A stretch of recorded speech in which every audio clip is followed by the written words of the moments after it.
All right, Laura, with these problems,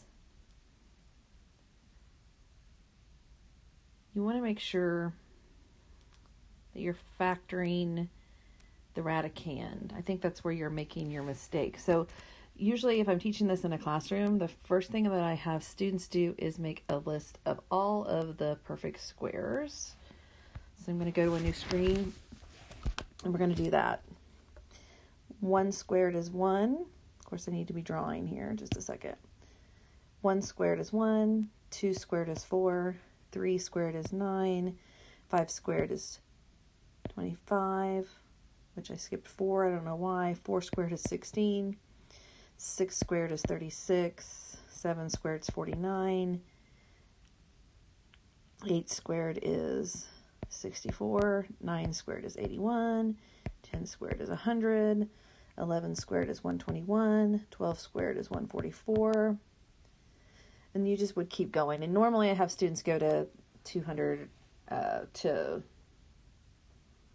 15 squared, and then I have you do, that's usually about as far as I go. Now, the reason that you want this list is because these are the only numbers you should be trying to do for factors when you're trying to simplify a radical. So if I go back, problem is x squared minus 63 equals 0. So x squared minus 63 equals 0. So you're going to add 63 to both sides. So x squared equals 63. Then you're going to take the square root of both sides. So x is equal to plus or minus the square root of 63. This number is called your radicand.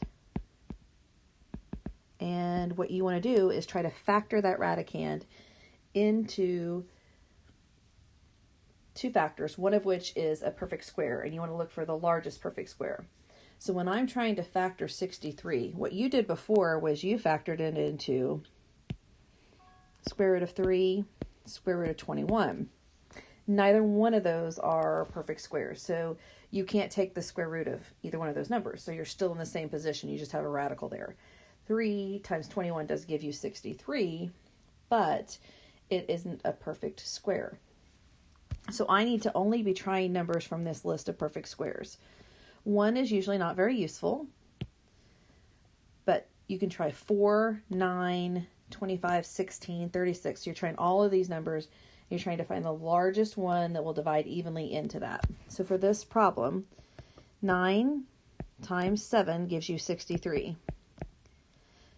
So we have plus or minus 9 times 7 in the square root. So that's plus or minus the square root of 9, square root of 7.